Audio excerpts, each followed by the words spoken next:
ഏറ്റവും വലിയ തട്ടിപ്പാണ് യോഗയുടെ കാര്യത്തിനകത്തൊക്കെ. മധുരവും ഉപ്പും തമോ ഗുണമാണ്. ശരീരത്തിന്റെ തമോ ഗുണത്തിന്റെ വർധനവാണ് പ്രമേഹമായിട്ട് മാറുന്നത്.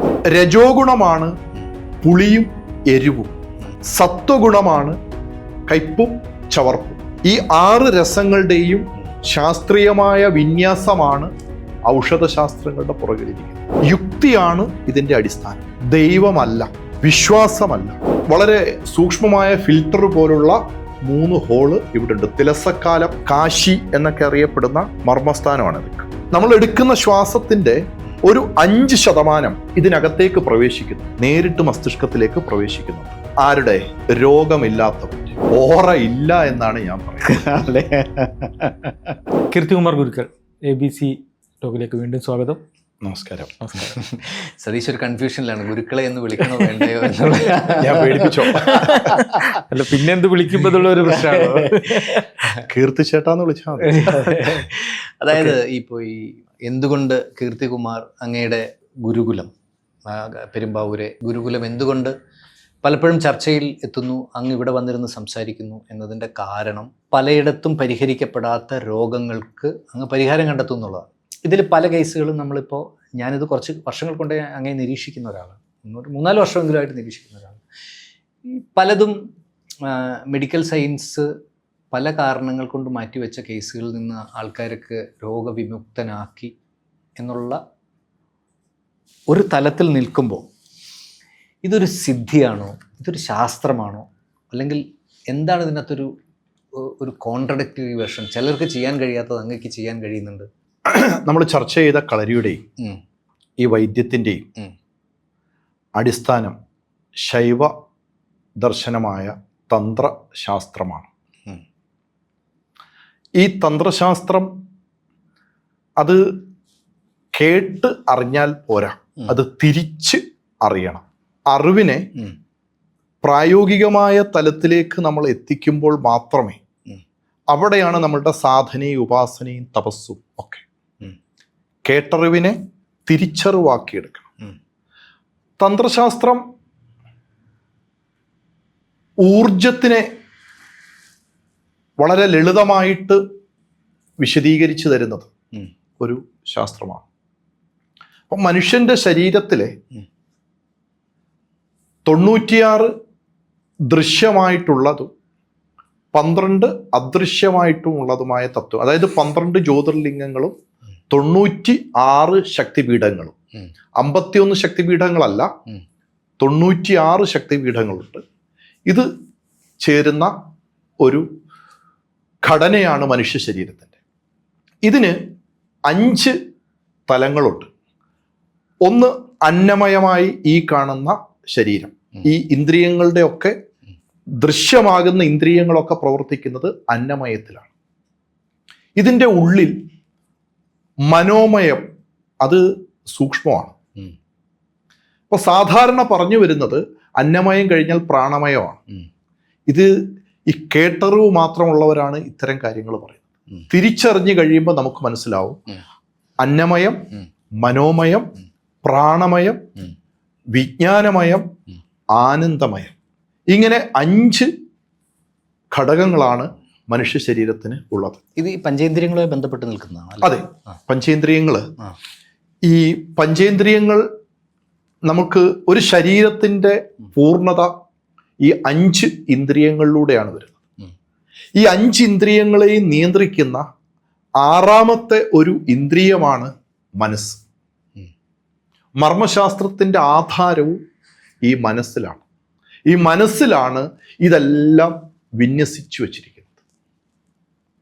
നമ്മൾ ഷഡാധാരങ്ങൾ എന്നൊക്കെ പറഞ്ഞിട്ട് ഇപ്പോൾ ഏറ്റവും വലിയ തട്ടിപ്പാണ് ഈ യോഗയുടെ കാര്യത്തിനകത്തൊക്കെ. യോഗയുടെയൊക്കെ പടം വരച്ച് വെച്ച് നട്ടലിൻ്റെ താഴെ ഒരു കുണ്ഡലിനി ഉണ്ടെന്നും അതിൻ്റെ മുകളിൽ ഇങ്ങനെ 6 തട്ടുകളുണ്ടെന്നും ഒക്കെ പറഞ്ഞിട്ടുള്ള വ്യാഖ്യാനങ്ങൾ. ഇത് കേട്ടറിവിൻ്റെ അടിസ്ഥാനത്തിൽ. ഈ ആന ഏതാണ് എന്ന് ചോദിച്ചാൽ ബാലപാഠത്തിലെ ആനയുടെ ചിത്രം എടുത്ത് കാണിച്ചു കൊടുത്ത് ആനയാണെന്ന് പറയുന്നത് പോലുള്ള ഒരു ഉപരിപ്ലവമായ കാര്യങ്ങളാണ് ഇന്ന് ഈ ഇത്തരം വിഷയങ്ങളെ കൈകാര്യം ചെയ്യുന്നവർ മുമ്പോട്ട് വെക്കുന്നത്. അല്ല, ഇത് തിരിച്ചറിഞ്ഞാൽ ഇത് ചക്രാസുമായി ബന്ധപ്പെട്ട കാര്യം തന്നെയല്ലേ സംസാരിക്കും? അതെ, ചക്രാസുമായിട്ട് ബന്ധപ്പെട്ടതാണ്.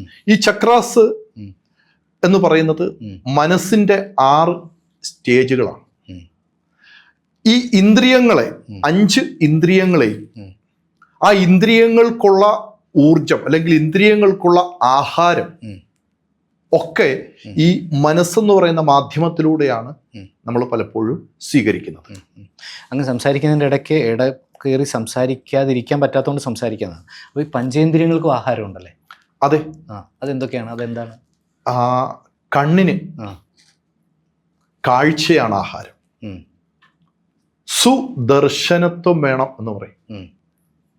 കണ്ണിന്റെ ആഹാരം ശരിയായിട്ടുള്ളത് കാണുക എന്നുള്ളതാണ്. അതിന് നല്ലതും ചീത്തയുണ്ടോ? തീർച്ചയായിട്ടും ഉണ്ടല്ലോ. അതുകൊണ്ടായിരിക്കും നമുക്ക് നല്ല പ്രകൃതി ഭംഗിയൊക്കെ ഉള്ള സ്ഥലത്ത് എത്തുമ്പോൾ നമുക്കൊരു ആനന്ദവും ഇത്തരം സാധനങ്ങളും ഒക്കെ കിട്ടുന്നതിന്റെ കാരണം അതായിരിക്കും. തീർച്ചയായിട്ടും നമ്മുടെ കാഴ്ച എപ്പോഴും നല്ലതായിരിക്കും. ഇപ്പോ നാട്യ ആചാര്യന്മാരുടെ നാട്യവേദം എന്ന് വിളിക്കുന്ന ഭരതമുനിയുടെ അതിനകത്ത് ഭരതമുനി പറയുന്നുണ്ട്, നമ്മളുടെ കലകളിൽ ഒരിക്കലും ദുരന്ത പരിവസായി കലകളെ കാണിക്കരുത് എന്ന് അദ്ദേഹം അതിനകത്ത് സൂചിപ്പിക്കുന്നുണ്ട്. ഇത് മറ്റ് ആചാര്യന്മാരും സൂചിപ്പിക്കുന്നുണ്ട്. കാരണം അത് കാണുന്നവന്റെ കണ്ണിന്റെ ആഹാരം ആ ദുരന്തമായി മാറുമ്പോൾ അവന്റെ തലച്ചോറിന്റെ സൂക്ഷ്മമായ ഭാഗങ്ങളിൽ അത് രേഖപ്പെടുത്തി വെക്കുകയാണ്. ഇത് എനർജിയായി അകത്തേക്ക് പോയി മെമ്മറിയായി അങ്ങ് മാറുകയാണ്. ഇതേപോലെ തന്നെയാണ് കേൾവി. അത് സുശ്രുതത്വമാണ്. ശരിയായിട്ട് കേൾവിയാണ് ആഹാരം. ശരിയായിട്ടുള്ള ഗന്ധം ദുർഗന്ധമെന്നോ സുഗന്ധമെന്നോ അല്ല. ഗന്ധം മൂക്കിന്റെ അത് മസ്തിഷ്കത്തിലേക്കാണ് പോകുന്നത്. ശരിയായിട്ടുള്ള സ്പർശം, ശരിയായിട്ടുള്ള രസങ്ങൾ, നാക്കില് കൃത്യമായിട്ടുള്ള ഈ ഷഡ്രസങ്ങളെന്ന് പറയുന്ന ആ രസങ്ങളെ കൃത്യമായിട്ട് നാക്കിലേക്ക് വിന്യസിപ്പിക്കണം. ആ ഷഡ്രസങ്ങളിൽ മധുരവും ഉപ്പും തമോ ഗുണമാണ്. ശരീരത്തിന്റെ തമോ ഗുണത്തിന്റെ വർധനവാണ് പ്രമേഹമായിട്ട് മാറുന്നത്. ചൂടിന്റെ ഏറ്റക്കുറച്ചിൽ അല്ലേ? തമോ ഗുണം. രജോ ഗുണമാണ് പുളിയും എരിവും. സത്വഗുണമാണ് കയ്പും ചവർപ്പും. ആയുർവേദ മരുന്നുകളിൽ ഈ കയ്പും ചവർപ്പിനും പ്രാധാന്യം വരാനുള്ള കാരണവും ഈ നാവിന്റെ ഈ ശാസ്ത്രമാണ്. സ്റ്റിമുലേഷൻ ആയിരിക്കും. അതെ. അത് മാറ്റി കൽക്കണ്ടൊക്കെ ഉപയോഗിച്ച് മാറ്റൂലേ? അത് മാറിയാൽ, അങ്ങനെ മാറ്റിയാൽ അസുഖം മാറത്തില്ല. ചവർപ്പിനെ സ്വീകരിക്കണം. ആ ചവർപ്പ് പോയി ഉണ്ടാക്കുന്ന സ്റ്റിമുലേഷനിലൂടെ ശരീരത്തിന് കിട്ടുന്ന ഒരു കൺവേർഷൻ രോഗപ്രതിരോധത്തിനും രോഗം മാറ്റലിനും കാരണമാകുന്നതാണ് പറയുന്നത്. അതെ, അതാണ് ഈ മരുന്നെല്ലാം ചവർപ്പാൻ അല്ലെങ്കിൽ എല്ലാ മരുന്നുമല്ല. മരുന്നിനകത്ത് മധുരത്തിനെ വിന്യസിപ്പിക്കേണ്ടതിന്റെ ഒരു കണക്കുണ്ട്. എന്തുകൊണ്ടാണ് മരുന്നുകളിൽ ഈ സാധാരണ ഉപ്പ് രസമുള്ള മരുന്നുകളുണ്ട്, ഉപ്പ് തന്നെ മരുന്നാക്കുന്നുണ്ട്. പക്ഷേ അത് കുറവാണ്. എല്ലാ അവസ്ഥയിലും ആ ഉപ്പ് നമ്മൾ കൊടുക്കുന്നില്ല. ഈ 6 രസങ്ങളുടെയും ശാസ്ത്രീയമായ വിന്യാസമാണ് ഔഷധശാസ്ത്രങ്ങളുടെ പുറകിലിരിക്കുന്നത്. ഈ 6 രസങ്ങളുടെയും ശരിയായിട്ടുള്ള വിന്യാസം. നമ്മുടെ വൈദ്യം എന്ന് നമ്മൾ പറയുമ്പോൾ ഒരാള് വന്ന് അയാൾ കുറച്ച് ലക്ഷണങ്ങൾ പറയും. ഇന്ന് ഒരു കുട്ടി ഒരു വിദേശത്ത് നിന്ന്, അമേരിക്കയിൽ നിന്ന് കാണാൻ വന്നതാണ്.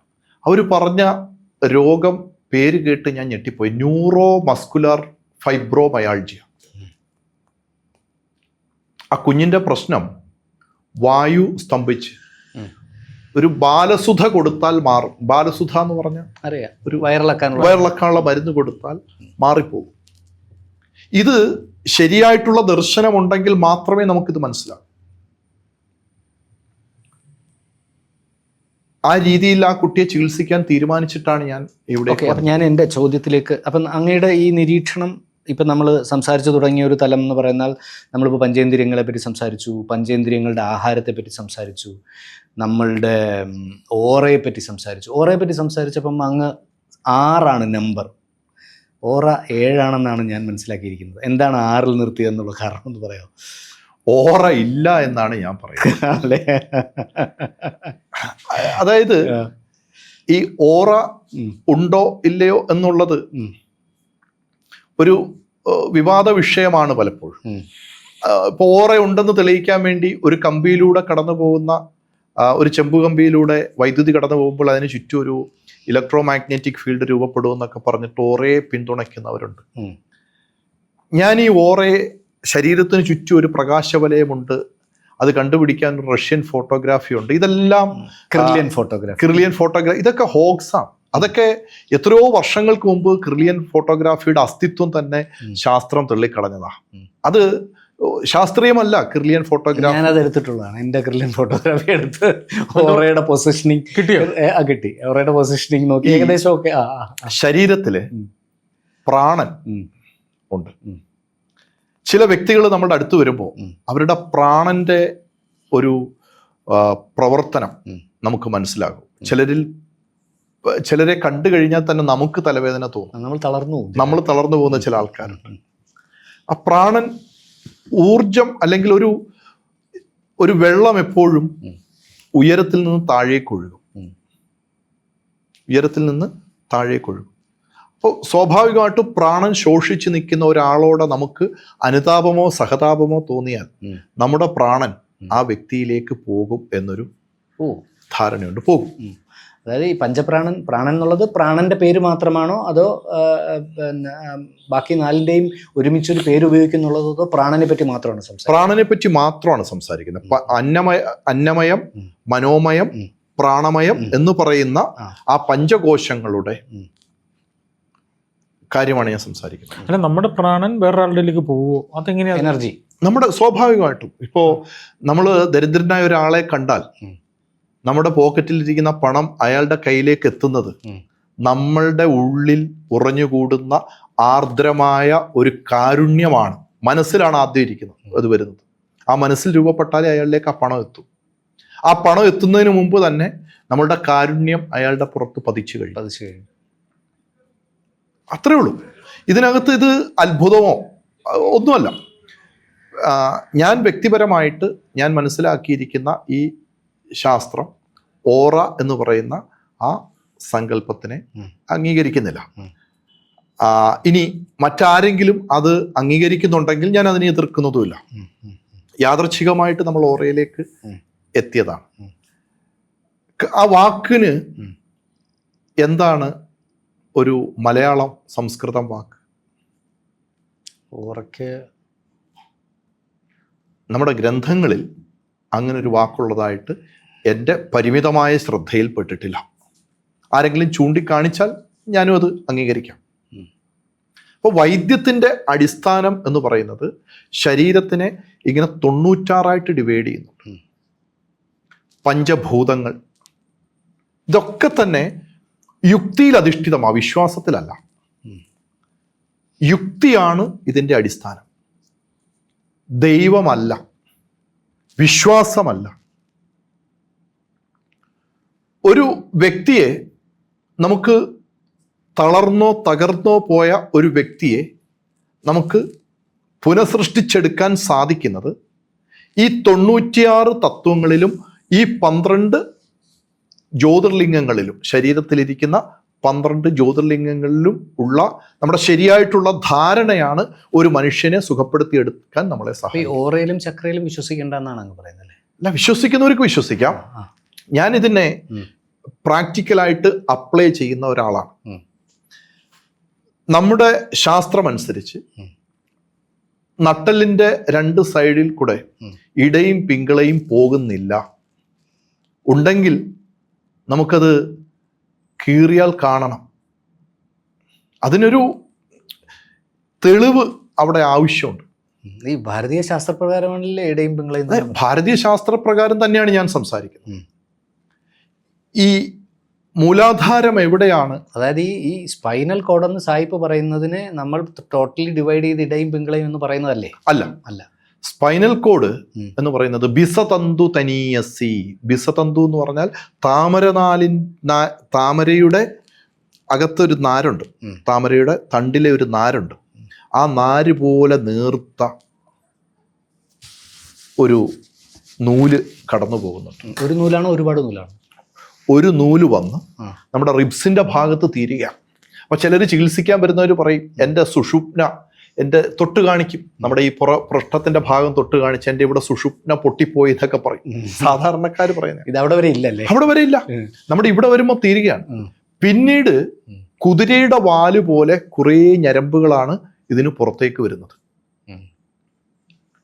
ആധുനിക വൈദ്യശാസ്ത്രം ഇങ്ങനെയാണോ പറയുന്നതെന്ന് എനിക്കറിയില്ല. ഞാൻ റിയലൈസ് ചെയ്ത, ഞാൻ പഠിച്ച രീതികളിൽ ഇങ്ങനെയാണ്. വളരെ നേർത്ത ഒരു നൂല്, ഈ ഇത് ബ്ലഡ് ട്രാൻസിഷൻ, ഇത് സിഗ്നൽസ് അല്ലേ? സിഗ്നൽസ് നമ്മളുടെ മസ്തിഷ്ക പര്യങ്കാദേശം, ഈ ഇതിനൊക്കെ വാക്കുകളുണ്ട് കേട്ടോ. മെഡില്ല ഒംബ്ലാങ്കെട്ട എന്നൊക്കെ പറയുന്ന ഇതിൻ്റെ ഒക്കെ നമ്മുടെ വൈദ്യശാസ്ത്രത്തിൽ ഇതിനൊക്കെ വാക്കുകളുണ്ട്.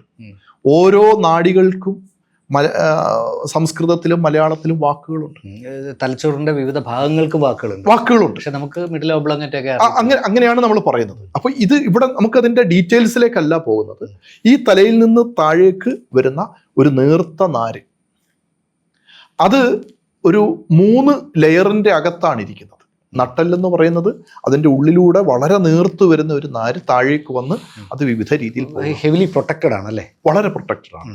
ഏറ്റവും പ്രൊട്ടക്ഷനോട് കൂടി ഇരിക്കുന്ന ഒരു ഭാഗമാണ് ഈ, കാരണം അത് അത്രയ്ക്ക് നേർത്തതാണ്. ശിരസിൽ നിന്ന് 10 നാഡികൾ താഴേക്ക് വരുന്നു.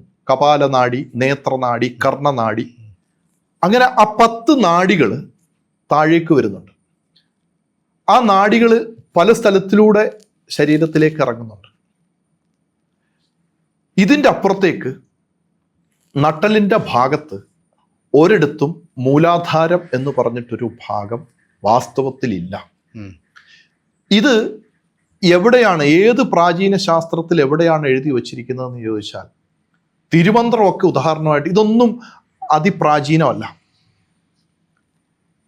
ഞാൻ കൈകാര്യം ചെയ്യുന്ന ശാസ്ത്രം അനുസരിച്ച് മൂലാധാരം ഇവിടുന്നാണ് തുടങ്ങുന്നത്, നെറ്റിയിൽ നിന്ന്. അതെ, നമ്മൾ വായുവിനെ അകത്തേക്ക് എടുക്കുകയാണ്, ഓക്സിജനെ നമ്മൾ സ്വീകരിക്കുന്നുവെന്ന് ഇന്നത്തെ ഭാഷയിൽ പറയും. പ്രാണവായുവിനെ സ്വീകരിക്കുമ്പോൾ അത് നേരെ ശ്വാസകോശത്തിലേക്ക് ചെന്ന് ഹൃദയത്തിൽ നിന്ന് വരുന്ന രക്തവുമായിട്ട് ചേർന്ന് അത് ശരീരത്തിൻ്റെ വിവിധ ഭാഗങ്ങളിലേക്ക്, രക്തമസ്തിഷ്ക കടമ്പ, ബ്ലഡ് ബ്രെയിൻ ബാരിയർ എന്ന് പറയുന്ന രക്തമസ്തിഷ്ക കടമ്പ, ആ വാക്കൊക്കെ ഇതിനകത്തുണ്ട് കേട്ടോ. രക്തമസ്തിഷ്ക കടമ്പ കടന്ന് നമ്മുടെ തലച്ചോറിലേക്ക് എത്തുകയാണ് ചെയ്യുന്നത്. രക്തമസ്തിഷ്ക കടമ്പ നമ്മൾ കടക്കാൻ വേണ്ടി ഉപയോഗിക്കുന്നത് സ്പിരിറ്റ്, നെയ്യ്, പിന്നെ അതൊക്കെ ഉപയോഗിക്കും. അതെല്ലാം വയറിൽ നിന്നാണ്. ഈ പിന്നെ ഇത്തരത്തിലുള്ള ദ്രാവകങ്ങളൊക്കെ, ഇത് ഞാൻ പറയുന്നത് വായുവിന്റെ സഞ്ചാരം. ഇത് കടന്ന് നമ്മുടെ വായുവിന്റെ സഞ്ചാരത്തിനെ കുറിച്ചാണ്. അതായത് ശുദ്ധീകരിക്കപ്പെട്ട രക്തം ഹൃദയത്തിൽ നിന്ന് ശ്വാസകോശത്തിലേക്ക് എത്തുന്നു. ആ സമയത്ത് തന്നെ നമ്മൾ ഡയഫ്രം പ്രവർത്തിക്കുന്നു, ലങ്സ് പ്രവർത്തിക്കുന്നു, നമ്മുടെ ചുറ്റുപാടുമുള്ള പ്രാണവായു നമ്മുടെ ഉള്ളിലേക്ക് പ്രവേശിക്കുന്നു.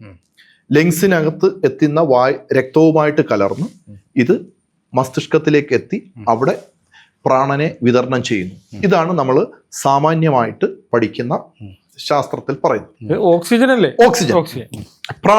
പ്രാണവായു എന്നാണ് നമ്മൾ പറയുന്നത്. ഈ വാക്കൊന്നും പറയാൻ ഞാൻ അർഹനല്ല. എന്ന് വെച്ചാൽ ഓക്സിജൻ എന്നൊന്നുള്ളത് ഞാൻ കൈകാര്യം ചെയ്യുന്ന ശാസ്ത്രത്തിൽ ആ വാക്കുകളില്ല. പക്ഷെ നമ്മുടെ ശാസ്ത്രത്തിൽ പറയുന്നു ഇവിടെ ഒരു 3 ഹോളുകൾ ഉണ്ട്.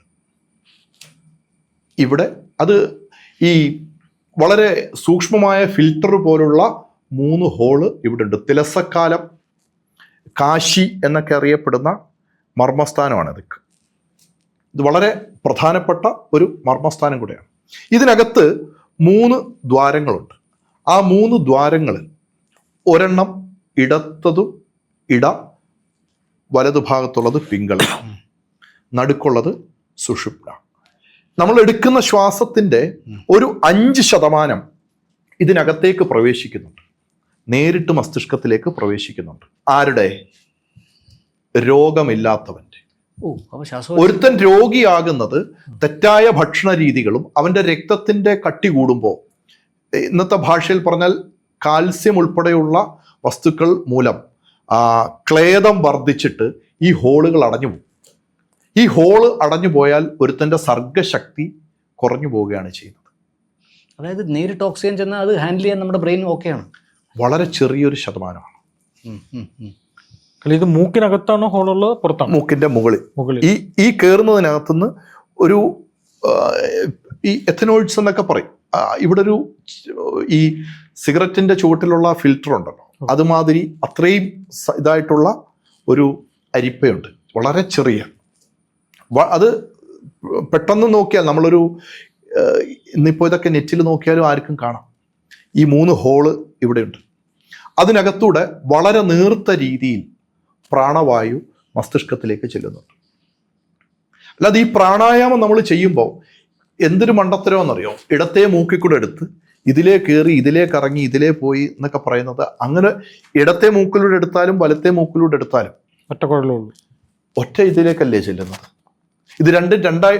ഇത് ഈ ശാസ്ത്രത്തിനെ കേട്ടറിഞ്ഞതിൻ്റെ മാത്രം കുഴപ്പത്തിൽ TV ചാനലിലെ ചർച്ചകളിൽ പോയിരുന്ന് ഇത്തരം മണ്ടത്തരങ്ങൾ പറഞ്ഞ് ഞാൻ അതിൻ്റെ ഇടയിൽ ഒരു കാര്യം ചെയ്തു. നമ്മൾ ഇട പിങ്കള എന്ന് പറയുന്ന ഒരു കോൺസെപ്റ്റ് ഇപ്പം അങ്ങ് പറഞ്ഞല്ലോ. അതെ, നമ്മൾ നമ്മുടെ മൂക്കിൻ്റെ മുമ്പിൽ കൈ വെച്ചിട്ട് ഒരുപക്ഷെ കൈ നമ്മളൊന്ന് വെള്ളം നനച്ചിട്ട് വെക്കാമെങ്കിൽ നമ്മുടെ ഈ 2 മൂക്കിൽ നിന്നും പുറത്തേക്ക് വരുന്ന ശ്വാസത്തിൻ്റെ താപം, ചൂട് എപ്പോഴും 2 ആയിരിക്കില്ലേ? തീർച്ചയായിട്ടും. അപ്പോൾ ഇത് ഒരു സ്ഥലത്തേക്കാണ് പോകുന്നതെങ്കിലും അത് ബോഡിയെ ബാലൻസ് ചെയ്യാൻ വേണ്ടി ഇടയും പിങ്കളയും ചിലപ്പോൾ നമ്മൾ രാവിലെ നോക്കിയാൽ റൈറ്റ് മൂക്കിനാണ് തണുത്ത വായു എങ്കിൽ ഉച്ചയ്ക്ക് നോക്കിയാൽ ലെഫ്റ്റ് ആയിരിക്കും, വീണ്ടും ചില വൈകുന്നേരം നോക്കിയാൽ റൈറ്റ് ആയിരിക്കും. അങ്ങനെ ഒരു ശാസ്ത്രം തന്നെയുണ്ട്. അതിനെ ശരയോഗം അല്ലെങ്കിൽ സ്വരയോഗം എന്ന് വിളിക്കുന്ന ഒരു ശാസ്ത്രമുണ്ട്.